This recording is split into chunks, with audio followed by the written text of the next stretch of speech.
that we're doing what we call a two-meeting process. Stuff comes to us kind of like a meeting tonight. We talk about it in a workshop fashion. It's brought back to the next meeting for the actual recommendation that will come to y'all. It's working pretty well for us. Unfortunately, we can't do things until things come to us. As things are developed, sometimes it's quick, sometimes it's a little slower. So it's kind of the nature of the beast. We're trying to work as quickly and as efficiently as we can, and hopefully everything will get to y'all in a timely manner. We can make those books the best they can be for all of us involved. I appreciate it. Thank you. Thank you. Thanks, Jim, for your input. I'm sure we'll all take this under advisement, and we'll wait for a council meeting to make decisions that require all of us here. Thank you. Are there any other public comments at this time? With no other comments, we'll close the public comment section, and we'll move on to the workshop section. Mr. Zanguzzi, if you will come up and please present the comprehensive plan policies update recommendations and discussions, sir. Thank you. Council members, good evening to you all. Before we get into the matter at hand this evening, I thought it would be both appropriate and important to share with you three things regarding our work so far. And the three things I just want to go back and indicate how we got here, how we're approaching the work that we are doing, and what it is that you're going to hear this evening. So here we go. How did we get here?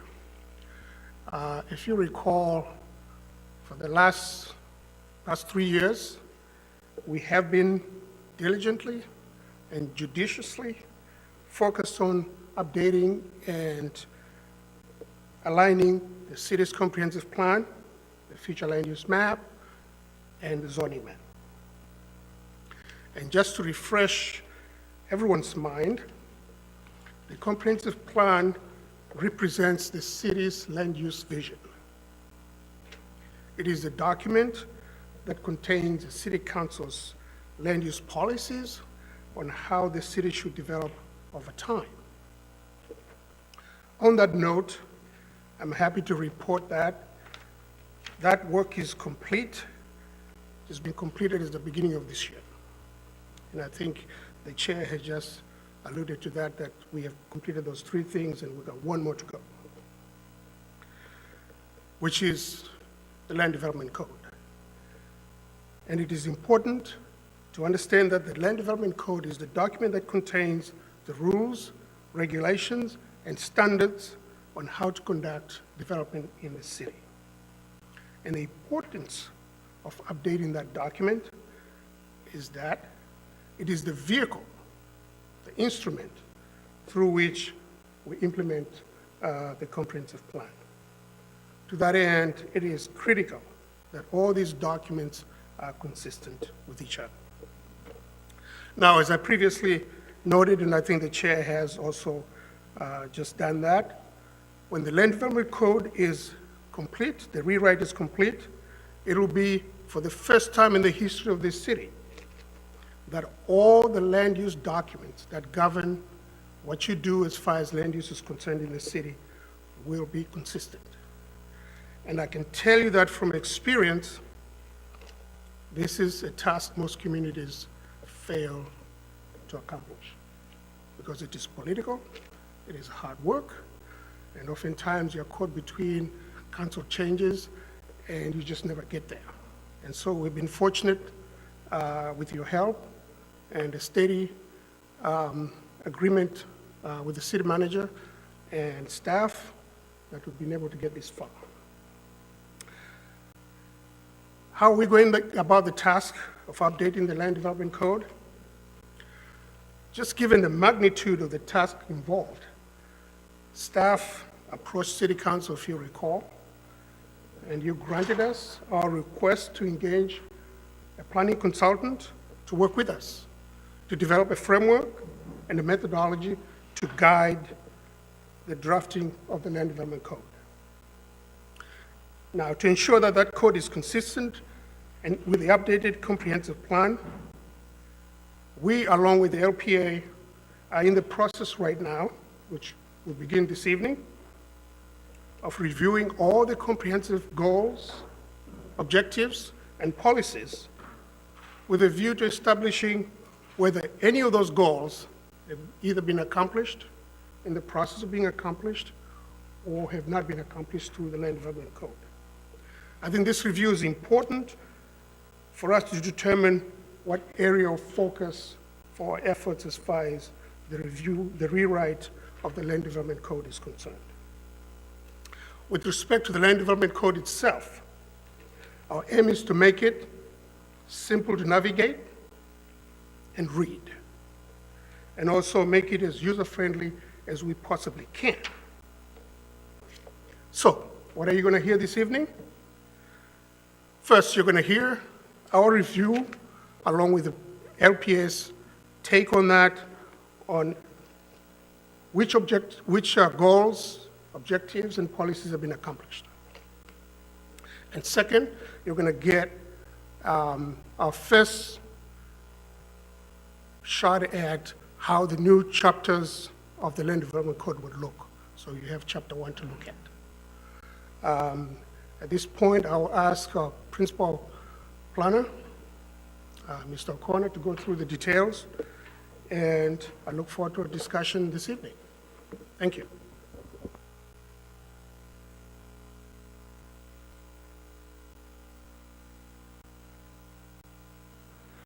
Good evening, Council. I haven't formally actually been introduced to most of you all, but Steve O'Connor, Principal Planner. I started actually exactly a year ago today.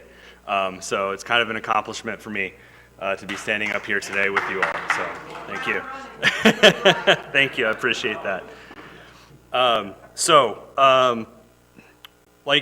Mr. Zunguzi stated, I'm here to discuss with you the chapters of the comprehensive plan, 1 through 4, that we have as staff, and then with the LPA's guidance reviewed and identified the various four classifications basically of these policies, goals, and objectives, whether they've been implemented already, partially implemented, if they're in progress of being implemented, or whether or not they'll be implemented through the new LDC Rewrite, okay? There is a lot of information in this packet for you all. The main takeaway that I want you all to have on this material is that if I had to throw a number out there, I'd say at least 95% of what staff has recommended to the LPA, the LPA is recommending as well. There are some changes, and I'll hit on a few of those that they recommended that we have updated in some of these policies.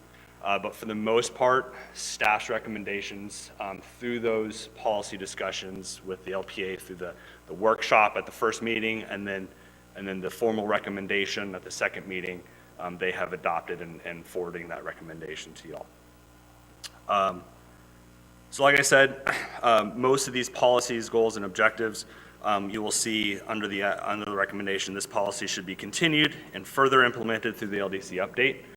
And so what that means for staff is that when we receive those draft annotations of the LDC articles, or even the full article drafts from our consultants, we will look at these policies, objectives, and goals, and ensure that the consultant has addressed these policies specifically, okay? And so we're getting these articles chapter by chapter, and it's a lot of material that we have to go through as staff, and so that takes a little bit of time, but we do take these line by line, essentially. So some of the bigger points that I want to make, if you turn to number 3 for the Comprehensive Plan, Chapter 1, Future Land Use Element, that is, I'll put it up here for you. So this policy has to do with non-compliant structures and non-conforming uses.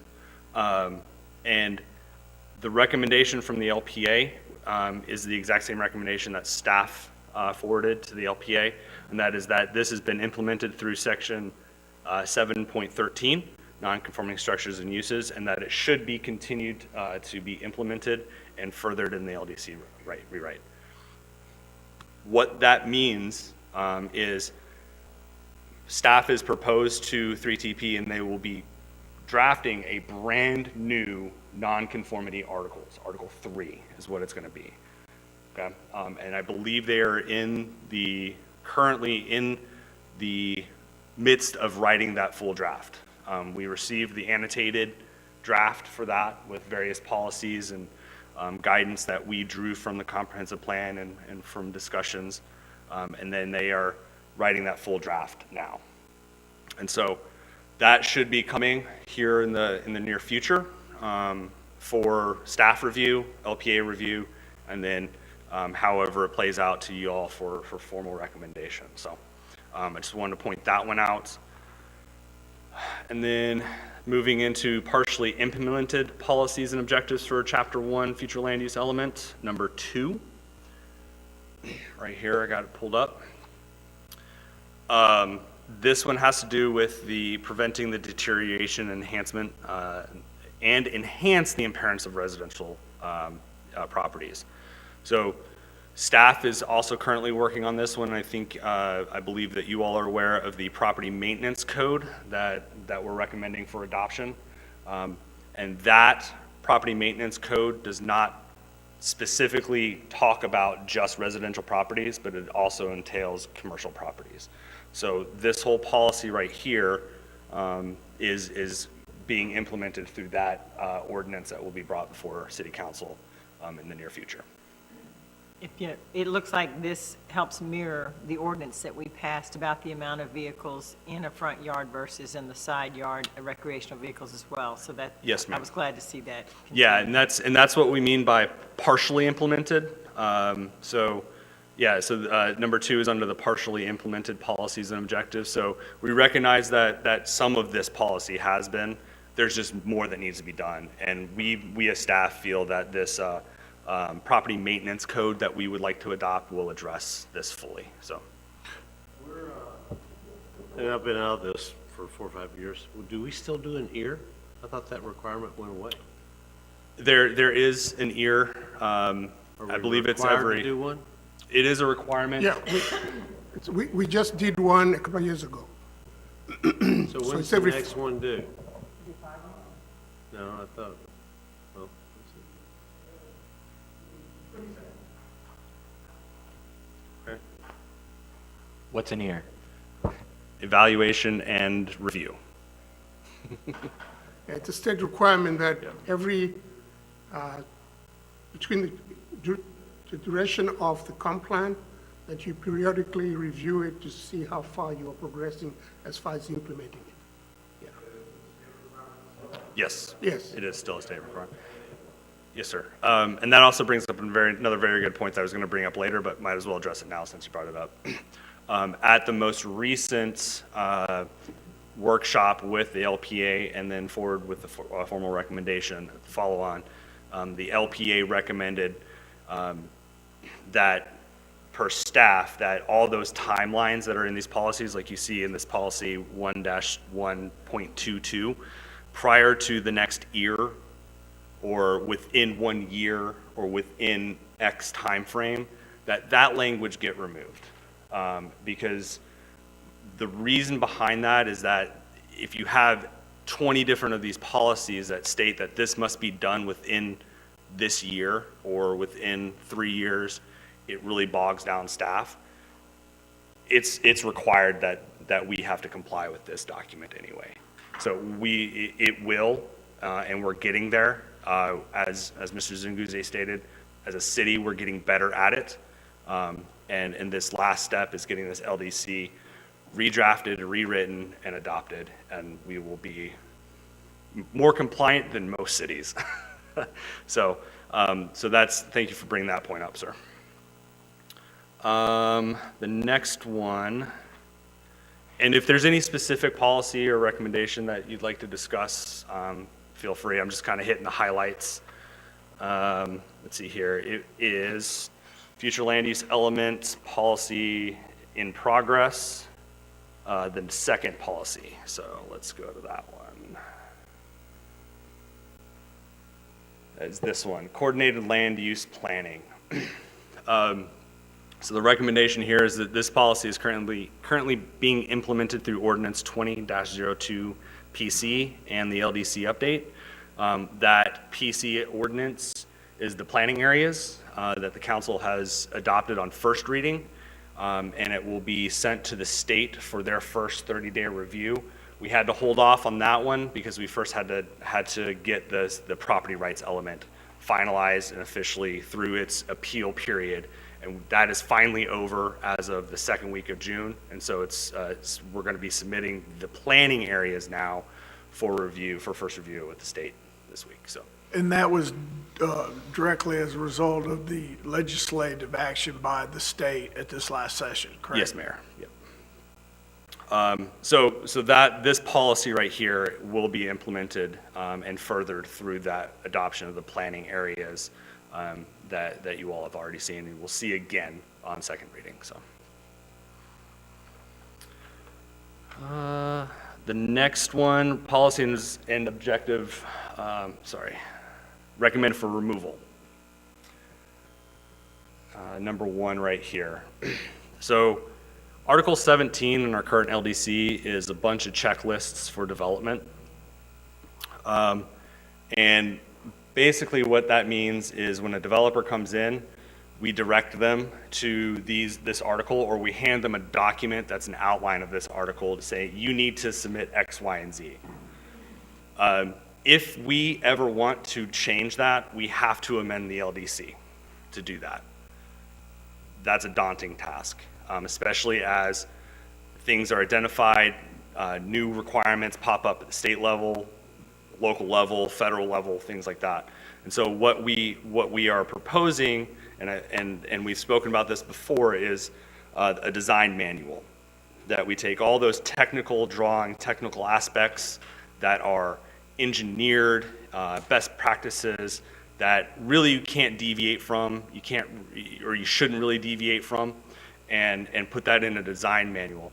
We're recommending that we take these checklists and we put it in the design manual, and we will propose an appropriate process by which any changes to the design manual goes through the proper public review, the proper review LPA, the appropriate advisory committee, and then on to City Council for adoption.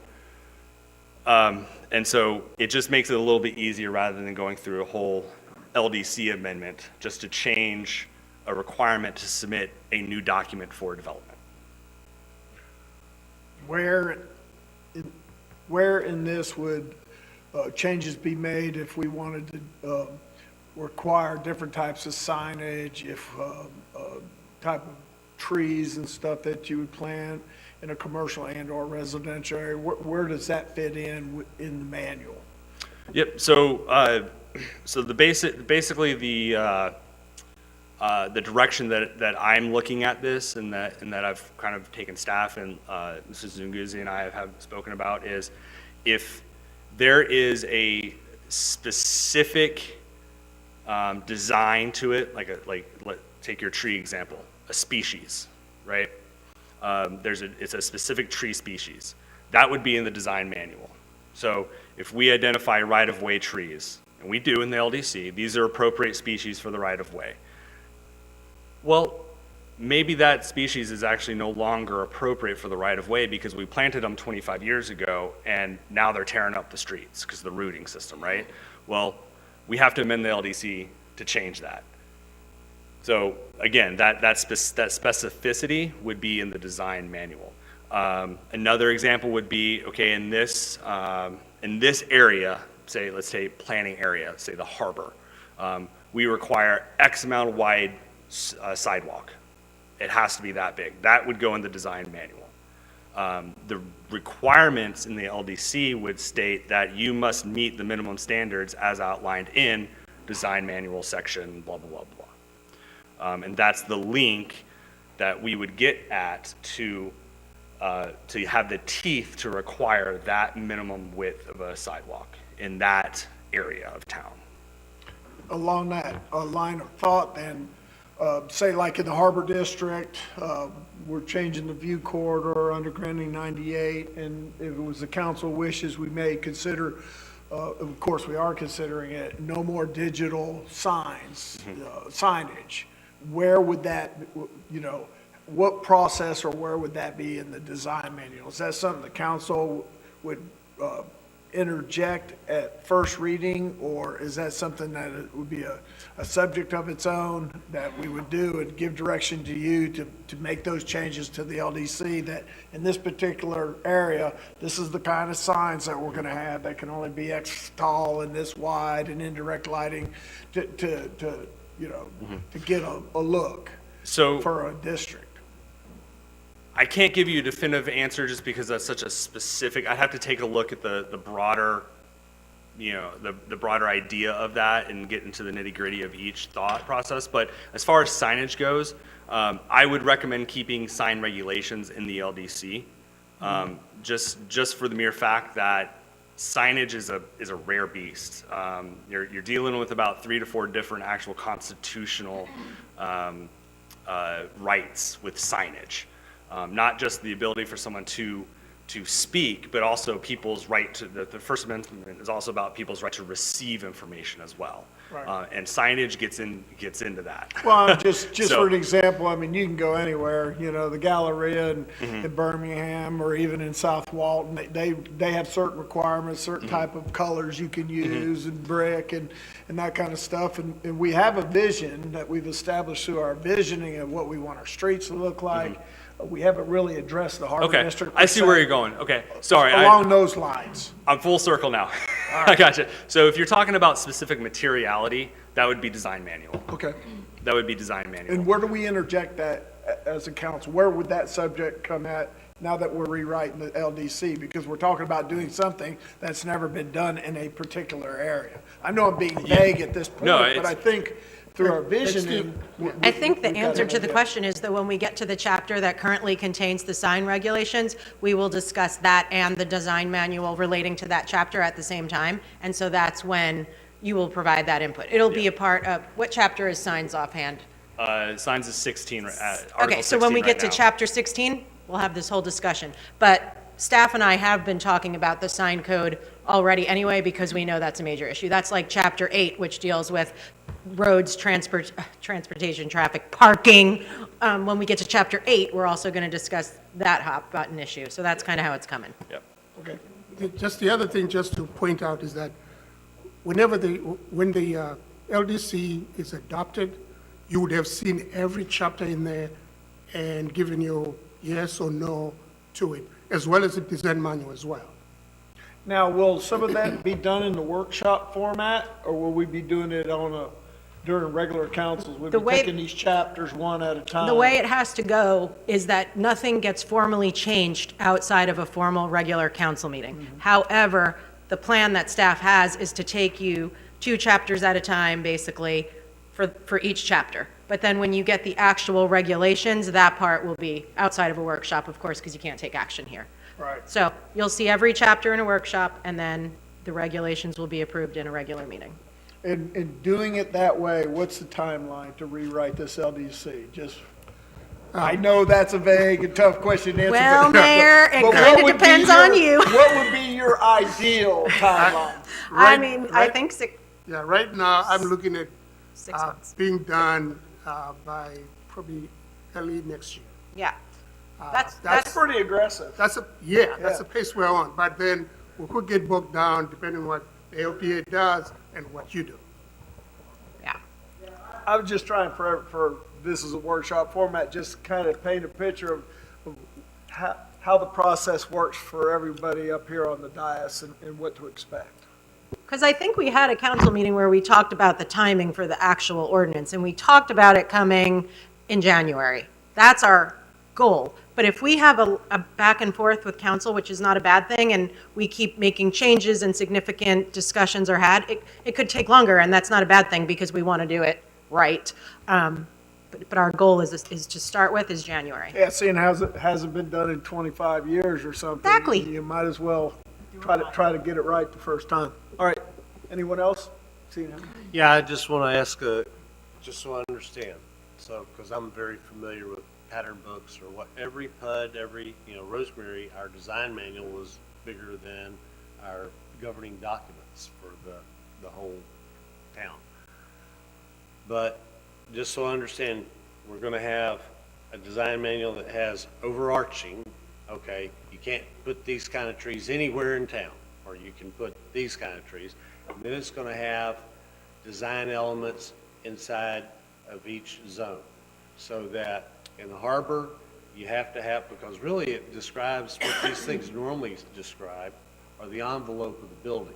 How far you can set back, whether it's a 0 setback lot, or if it's a 45 foot, and you can't be on, the setbacks here, the height here, and here's the materials. It's gotta be hand washed stucco, or it's gotta be brick, or it's gotta be wood, or whatever. So I'm just trying to figure out in my mind how detailed we're gonna go into this, and how we're gonna differentiate between, because what's gonna be allowed in the harbor district is not gonna be allowed in residential, CBR, well, Yes, it sir. might be allowed in CBR because that's the resort, but in Crystal Beach, anyway, go ahead. Yeah, so the way staff is approaching this is that the design manual would utilize the planning area intent statements to guide the design. So it would be by planning area, not necessarily zoning district, it'd be planning area. So it's a broader picture of what that area and what that area is envisioned to be like. So Crystal Beach, right? It's this really eclectic mix of uses and dichotomy of uses with short-term and long-term short-term rentals and long-term residents, right? So that's going to be a very unique case on what the standards will be. Now, when it comes to roadways, it'll be by is it a collector? Is it a residential collector? Is it a major collector? Those standards for the street widths and road base and all that stuff, they'll be typicals, for that sort of stuff. But basically, it would be, getting back to the organization, it would be by planning area so we can look back at the intent statement of that specific planning area to make sure that this design is appropriate. Does that answer or help? Yeah, just so I'm clear though, the first chapter would be the one that applies to all the planning areas. So the roadways is an example. If you're a collector, you gotta have this much right of way, and you gotta have this much sidewalk, and this is the width of the sidewalk, this is the composition of the sidewalk, and if you're, on 98, we really don't get to set the rules, we can kind of try, but, so if you're a residential side street, or you're a feeder, or whatever, you gotta be this wide, requires this much right of way. So I'm just trying to build this book in my brain of Yep. what it's gonna look like. Yeah, so at the moment, staff hasn't gotten that detail with Okay. the design manual just yet. Okay. What we have done to this point is we've identified the various elements that are in the LDC that we recommend at this moment in time be moved to the design manual. Okay. Things such as materiality, such as standards for widths. A really good example, and I use this a lot, is let's talk about parking. All right, the 800-pound gorilla in the room. All right, so within the LDC, you would have the required number of parking, but how that parking stall is developed and built and painted is in the design manual. You shall have a 9 by 19 stall if you're at a 90-degree angle. Whatever it is at a 60-degree, 30-degree, that sort of stuff is in the design manual, but the number that you must have, you shall have, it Right. lives in the LDC. That kind of gives you a better idea of what staff is looking at as what would go in the design manual versus the But in LDC. some design areas, you could make it 11 foot wide. Yes, yes. And you could make the markings 4 inches wide or 6 inches wide or Yep, whatever you wanted to absolutely do. can. Yeah, okay. All right. Yeah, and that's why we would break it down by planning I think area. Bobby's got a question for you too. I just want to see how the three-dimensional vision that we've established through our visioning of what we want our roads to look like, and what we want our residential areas to look like, stuff like that. That's not going to be in the design manual. That'll be more in the LDC itself. or is it going to be a combination of both? Yes, yes, and yes. That answers the question. That answers that question. Go ahead, Bob. I'm afraid mine might answer the same way. So as technologies advance and new materials or processes for construction come in, to add and or subtract from the design, what does that look like? I know the LDC is a beast. The design, what does that look like to add or to subtract? So that amendment to the design manual, or whatever it is that we end up calling this, that process has not been ironed out Okay, yet. okay. But that would be much easier than Staff LDC. would make a recommendation to the various advisory committees. They would make their recommendation or their input to the LPA, and the LPA would then forward their recommendation onto you all for final adoption, approval, yes, no, maybe so type Awesome. stuff. Thank So, but the intent is to, as new technologies, new methods, new ways of doing things are identified as better as old, the idea is to get the old out and the new in quicker than doing an LDC amendment. Perfect, thank you. We got a lot of old. So we're rooting for you. Anything, Rodney, you want to weigh in? You good? All right. Yeah, yeah. All right, so that's, moving on from that specific one. Another type policy that the LPA is recommending, based off of staff's recommendation, is to take a look at policies such as the hurricane capacity, carrying capacity. So staff is taking a look at all these and saying, is this the most appropriate, is the comprehensive plan the most appropriate document for this policy? Is it being served well in the comprehensive plan? And so we talk about that internally, and we discuss it at the LPA. These specific policies, the 2-1.7.2, let me get there for you right here. Staff recommended that this policy be removed, but that some sort of language for this get added to the city's 2021, the disaster preparedness plan, essentially. That we ensure that this policy is being implemented through that plan, and that this would not get lost. The intent of this policy does not get lost, but that it gets implemented through that specific document rather than the comprehensive plan. So that's just kind of an idea of what staff is looking at when we recommend taking certain policies out. Any questions on that one? Or that thought process of various policies being taken out? Okay. And I think this is the last one. Okay, I just want to highlight one that the, let's see here. Here we go. So this was a really good discussion that we had with the LPA on the previous Chapter 3 housing element. And the specific policy 3-1.3.10, register rental units. The current language says that we shall achieve a registration of a minimum of 90% of all rental units within 1 year. So again, removal of that 1 year language. But the LPA recommends bumping that 90% to 95%. And that's what I'm talking about when I say that if I had to throw a number at it, 95% of the time, LPA is just forwarding staff's recommendation. So we're in sync. We're taking the cues from LPA, from what staff is taking cues from LPA, what we're hearing up here on the dais with this council here, and trying to gauge everyone's intent from that. And so, but with this one, this is just one that I wanted to highlight to show that we're not always 100%, never will be, but that when there is a good discussion about it, that staff is documenting it and forwarding on that recommendation as we receive it. So. I think that's a great goal to move it to 95%, because as our representative on the Tourism Development Council, we've had the tax looking at all of the units throughout Okaloosa County now that the bed tax has been basically, we're all going to get a piece of the pie, so let's everybody Yep. get to the table. And they have found that they have thousands of undocumented, unregistered, not only short-term rentals, but hotels and long-term, use effects. That's all throughout Okaloosa County itself.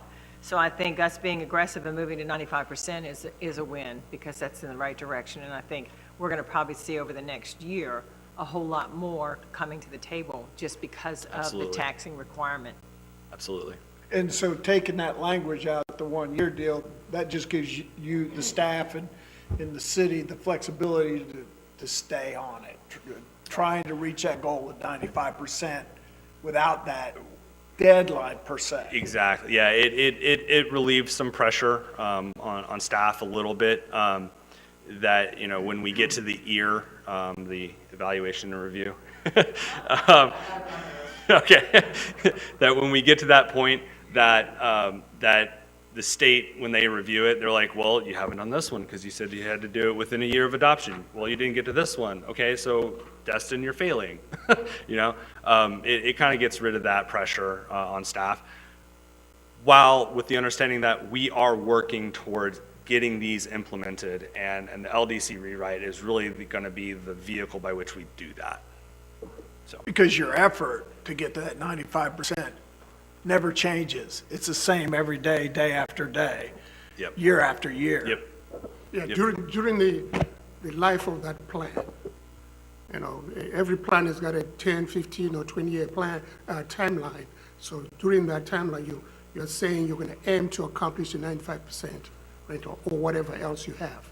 Yes. Is there any harm in putting a timeline on a review so we're not, a council's dealing, or another community development director's dealing with this 11 or 12 or 15 years from now on something that probably should be done a lot more often, if not a total rewrite, but at least that continuous review and update and changes, because our LDC is an antique, and that's why we're doing what we're doing. You're tasked with cleaning it all up. Yeah, there's nothing wrong with coming up with specific programs that can add towards achieving those goals, yes.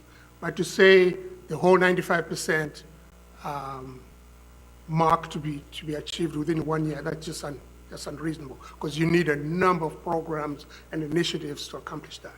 So, but there's nothing wrong with saying for this particular task, which is towards the 95% goal, should be done in 6 months or a year, and so that's fair. Just to add one thing, the statute does require, as we talked about earlier, comp plans to be reviewed every 7 years, right, through the EAR process. And then the statute provides for a 1-year period where the LDC is supposed to be brought into compliance with the comp plan within a year. So that is current state law. That was that state law before and we just never did it? I wouldn't say we never did it, but yes, it's been in place for a long time. But the result But that's is, a good guideline Yeah. then of always updating your LDC is Yeah. just follow in with your usual update of your comp Yeah. plan by state statute. exactly. And if you make amendments to your comp plan that are not inconsistent with the LDC, then there's not a requirement just to amend the LDC. Of course, it's just supposed to keep them consistent. I got a question. If there's not a Go ahead. if there's not a timeline of any type, who's to say it'll ever get done? I'm sorry, what was I that? said if there's not a timeline, I mean, you take it out within 1 year, then who's to say it'll ever get done? That was the review that Kim was just talking about. Every year, EAR, it's reviewed, and the state looks at, okay, you have this in your comprehensive plan, where is it in your LDC? Is it being implemented? Are you actually following this policy objective or goal? And so it would be reviewed on that regular 5 to 7 year basis. The timeline, just like I stated a little earlier, was if staff has, or the city has 21-year deadlines within the adoption of the comprehensive plan, that's a massive undertaking for staff on top of daily duties to accomplish, to ensure that the LDC is compliant with those 1 year timelines all at once. And so it just alleviates that back pressure, while at the same time, the EAR ensures that we as a city are working on it and implementing it. And the big trigger of this is honestly the LDC rewrite that we're undertaking right now. And I think, Rodney, because I had the same concern, that you're like, well, if we don't put a timeline, is it going to get done? I think what each one of these policies are enacted is kind of like a living and breathing thing. It's something that they're trying to accomplish every single day with their reviews and you know, the documents that they produce, and just the normal when somebody comes up to do a project, it's a continuation. You know, they're striving for that 95% compliance all the time, you know, is I think what he answered to me, because I had the same concern. He was like, well, if you take that deadline down, they might slough off or something. That's kind of what you were asking too, wasn't it?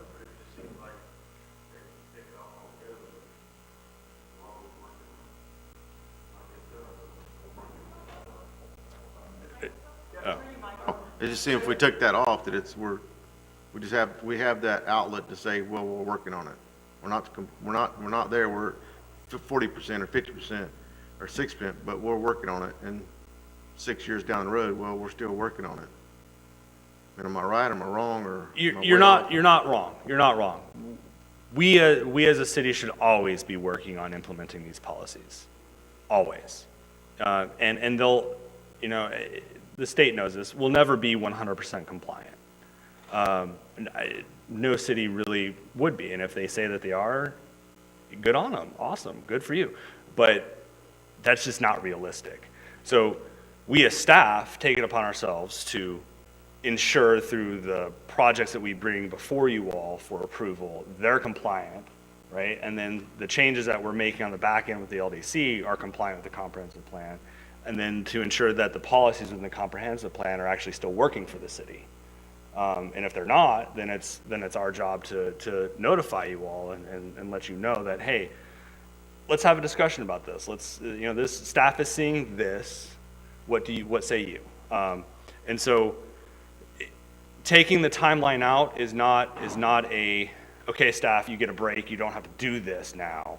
It's just more of a recognition that these will be worked on, and they are constantly being worked on without the extra pressure of deadline that it has to be done by, if we adopt, you know, this was adopted, 5 years ago, you said? Or 3 years? No, 19. 19, so all these one-year policies should have been done in 2020. And, you know, they're not all, some of them are, not all of them, but it's just more of a recognition of the unrealistic nature of the one-year deadline and the deadlines within these policies that aren't necessary, because staff is always working to get these documents and these projects and policies into compliance. So. I guess that my only reason I was asking the question is because when I first got on the council over 8 years ago, the comp plan was 5 years out of compliance then, and it was roughly 5 or 6 years later, so we're talking 10, 11 years out of compliance before it was ever adopted by the state. That just seems like that's just unacceptable for any city to be 10 years out of compliance on their comp plan. Is that the normal? It's not uncommon. Yeah. It's, at the end of the day, it's if something's working, right, or you know, in this case, if it's, you know, just kind of flying under the radar and it's not being noticed, then it's not going to get changed. Well, we as a city, as a group, have recognized that for one, the LDC is not working to its full potential due to various aspects. Yep. Two, the comprehensive plan and the LDC weren't compliant. And so now we've got that work to done, and now we're at that point where the comprehensive plan is done and we finished that process. And now it's just ensuring that the LDC is compliant with this. And during that review, we've recognized these policies to make it even more, to make the comprehensive plan work better for all of us. Yeah, and if you think about it, since we've been on here, we hired Lewis. He's already got the future land use map and our zoning map in compliance with our comprehensive plan. That hadn't been done in years and years and years and years. So we're making really good progress. And now finally, because those are done, now we're looking at getting the LDC in compliance with our comprehensive plan. So I think we're heading in the right direction. Does that Going back answer your to, question? Okay. sorry, if I go back to your question, Councilmember Braden. So the best way to look at the comprehensive plan is, these are your goals that you would like to achieve over a 10, 15, 20-year plan, time span. So that 95% is in that direction. That's the way it should be read. And then you turn around and you say, what are the various programs that will get me there? That's where you put your time on it. Yeah.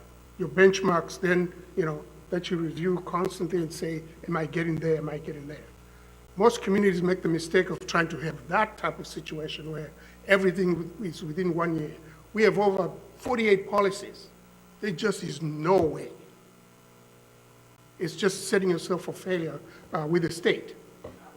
Yeah. Yeah, I'm going to take you back through this real quick.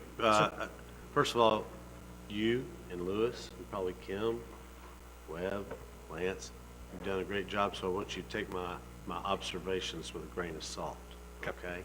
Because I guess I'll get my overarching at the end. If you go to policy 3 on the non-complying structures and non-conforming uses, I agree. We need, tightening the language, tightening, how we communicate with developers, with property owners, with citizens is great. But the main problem we've had in this area has always been enforcement. It hasn't been that we didn't have, language that said, hey, you can't do this. Now, some of it has been with the, tightening the language on, we have ability to make people, or we can go in and take care of their yards and then we can charge them or whatever, but it's the enforcement. So I'm going to be looking for that. The next one I want to talk about is in progress policies and objectives. Policy 1-1.73, undergrounding the utilities and stuff. You just need to change that to FPL. You've got a couple of references to Gulf Power. Yeah, and essentially what staff is, and I apologize if it didn't make it in there, any specific reference to FPL, Gulf Power, all that, it'll just say utility provider. Okay, that's fine. So, It could change again. Yes, it could. The next page, which is the major mixed use and resort planning areas. So I wasn't exactly sure where they are, so I went to your little map in the second one of the other attachments, but I didn't find the village planning area, so and I didn't find Indian Bayou at all, even on this, so I don't know. That's correct, because we currently do not have a village planning area. We're working on that through, what ordinance was it that I mentioned earlier? 2202 PC. Okay. That's the planning areas that establishes the 8 various planning So areas. are we going to, establish a village planning area to match our map? I don't know if it matches that map exactly, but yes, we do have a proposed planning areas map that Okay. was adopted on first reading through this ordinance 2202. Okay, and we're going to include Indian Bayou in some planning area or make Yes, it sir. its own planning Yep, area? Indian Bayou's in the village. Because, it's in the village. Yes, sir. It's not on this. It's not on that one, correct? Okay, thanks. I just want, The entire city, You know? is broken up into, per the proposed planning areas, is broken up into 8 different planning areas, Yeah. and every property Yeah. is included. Okay. The Destin, the airport, okay, policy 3, foster use of Destin Fort Walton Beach Airport. So you're talking about the Destin Executive Airport when you say that? Because the Destin Fort Walton Beach Airport is the one over on Eglin. So I'm That's- just, which one are we trying to? Well, according to language, it's talking about the one across the bay. Okay, so, that's interesting, but I guess that matches the trying to get people off this island type thing, which I'll get to in just a second, I think. Yeah, hurricane evacuation. So we should have access to emergency management or whatever, what our evacuation time is for this town. And I would like to know when's the last time it got updated, because our population continues to grow, I won't say exponentially, but as more people move here full-time, as opposed to a lot of, well, no, Crystal Beach is a perfect example. All those, you think they're all rental houses, but Crystal Beach has a lot of permanent residents now, as we found out in the last election. So, and so I want to know, because not only are we evacuating Destin, we're evacuating about half of South Walton, from Sandestin west, really.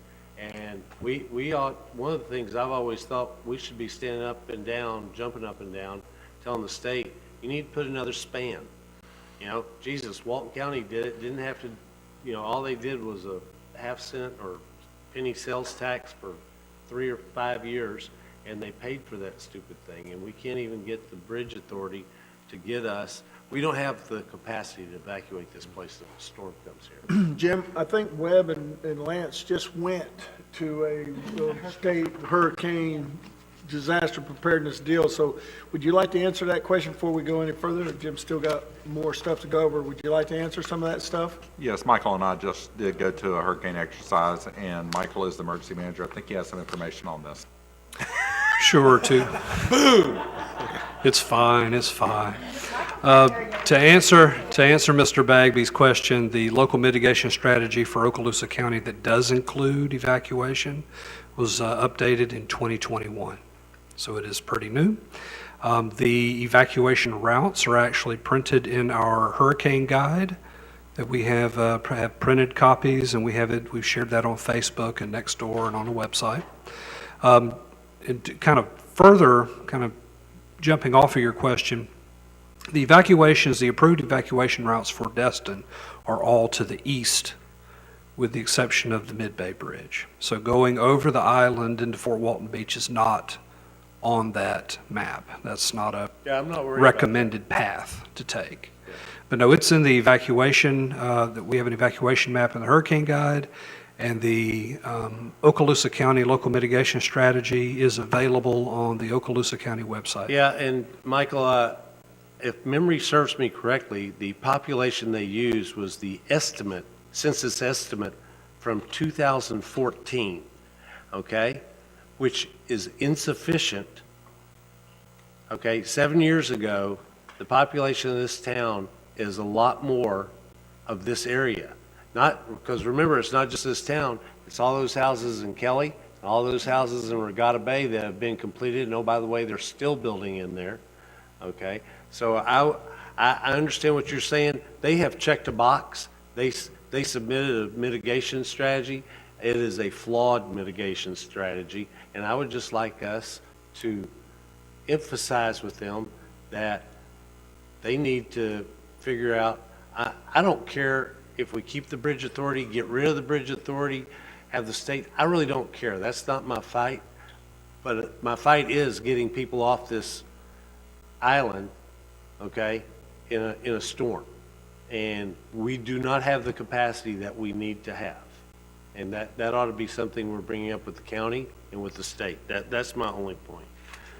On the housing element, achieve registration of minimum of, and thanks to the LPA, 95%. My question is, why isn't it 100%? That ought to be our goal. And I will tell you, in Walton County, 2 things the county has done that I agree with. doing the local collection, okay? Because if you've got the local collection, they can track who all's submitting the money, and they will report to us who all's submitting the money. And then we need to reach out to the bed tax collectors who are following the rules. This is kind of like the charter boats and the, non-conforming, all this, the discussion we have about every other meeting on what's going on down at the harbor and what's going on over at Joe's Bayou. Same thing happens with bed tax collectors. The best, I don't want to say snitches, but the best trackers, informants of people violating the bed tax collecting, even though we have some good citizens that are doing that, are other bed tax collectors. Because if I'm paying and you're not paying, I'm telling on you. And by God, I'm going to let the city know or the county know. I'm going to let the clerk know, hey, my neighbor, you're missing out on revenue there. And so our goal should be 100%, but that's probably not my biggest thing. Hang on, I think I got a couple more things. So real quick, if I could, Yeah, before sure. you move on. So you mentioned enforcement earlier. Yeah. So one thing I do want to mention is that as part of this LDC rewrite, that we are recommending a citation authority section.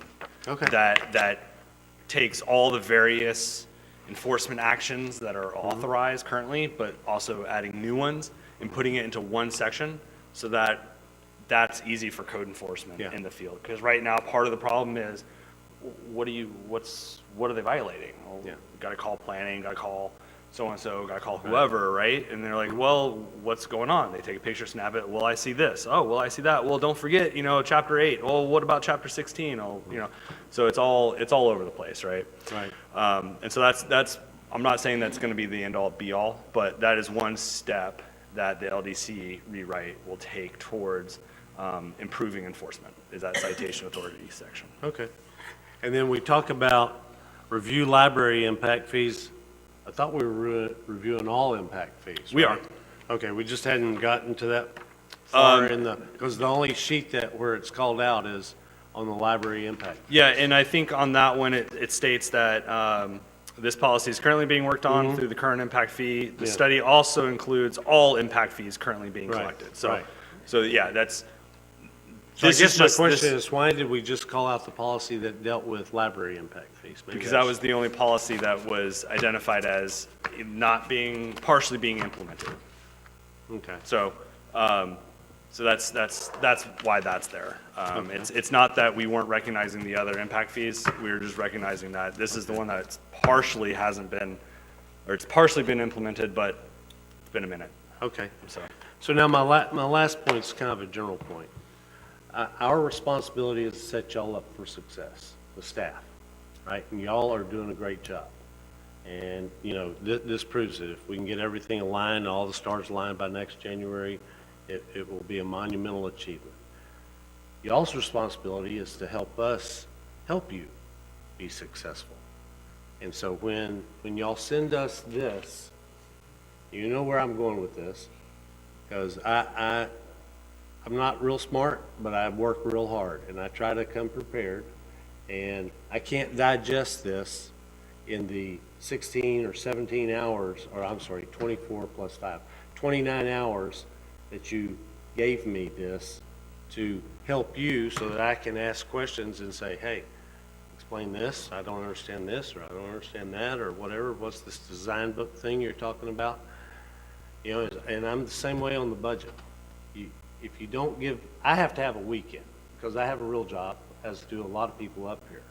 And so I have to have a full weekend so I can sit on my porch and do nothing but read. And I didn't read this whole thing. I'm not prepared to give you, so you're going to bring this as an ordinance, or you're going to bring this back to us for action, and I'm going to have 40 more questions because I didn't have time to do what we should do in a workshop, completely digest this. So I would just ask the staff, and I know you're trying to get it right, but if you can't get it to the city manager a week before we're meeting, my view is cancel the meeting, or postpone the meeting so that you can get it to the city manager and he can go, yep, and then you can get it to us 4 or 5 days before the meeting but not 29 hours, because it's a disservice. We Yes, sir. can't help you. That's I- all I'm saying. Yep. And I don't, I'm not going to belabor this point, but we all want to help you. We all want to set you guys up for success. Thank you. We want the room full but there's probably not 10 people in this city that's read this whole thing. I have. I mean, there's probably somebody up here that has, but I'm not one of them, and I tried to. Yes, sir. So, I thanks. thought we were just looking at chapters 1 through 4. Correct? Yes. For this meeting. For the comprehensive plan, correct. And that's, But this is everything that's in the read ahead, right. okay? And so And you- this is the backup data for some of these slides, like the village. Jim, if that was a motion, I would have gladly seconded it. No, I'm just saying, if that was a motion, I would have gladly seconded it, because I agree. Rear ends off, and I really appreciate that, and I want to work my rear end off to help you, but you got to give me time, Napoleon's famous maxim, I can give you anything but time, he told his lieutenants. He could give them artillery, he could give them people, he can't give them time. So I just need time, thanks. Councilmember, your point taken.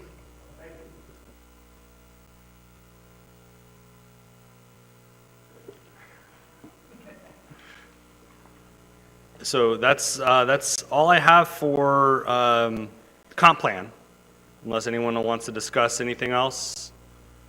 I think we can move on to Article 1.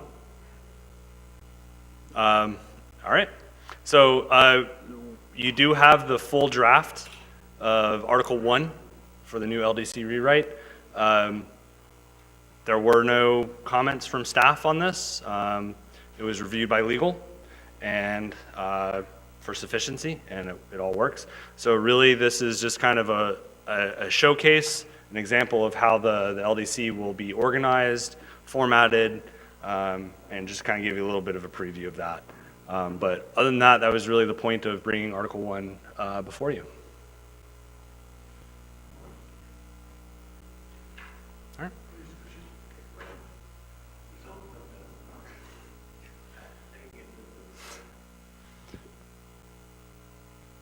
When is That's our all I next workshop gathering? Let me ask a question, if you don't mind, just to Councilmember Bagby's point. Did you guys just see this for the first time when it came into the agenda, basically? Like, do you feel that we should try to get you future chapters earlier so that you have more than a couple of days before the workshop? Or are you okay with this timeline? We need at least a weekend.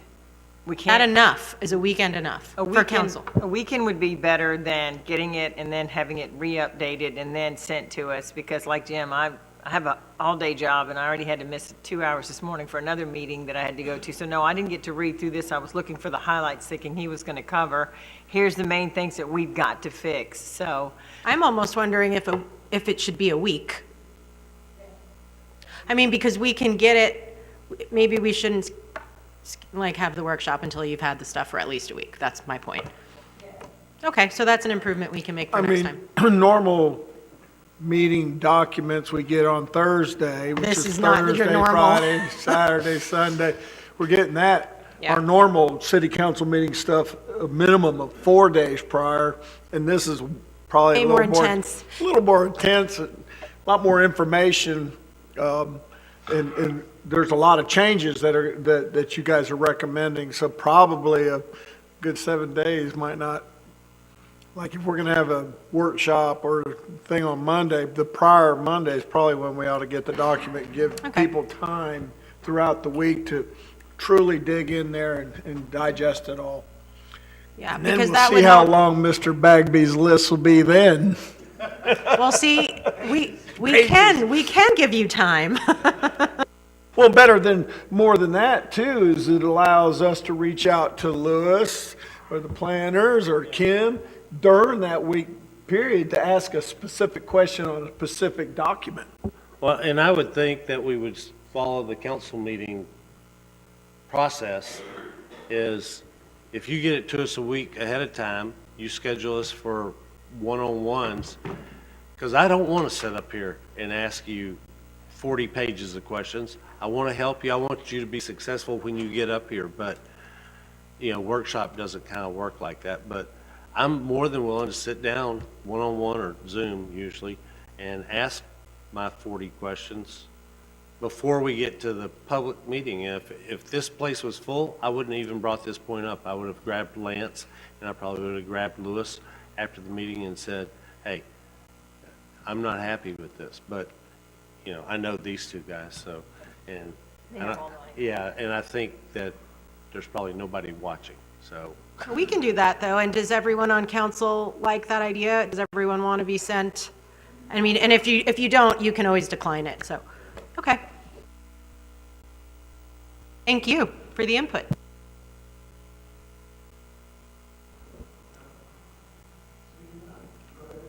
Mayor, second public comments.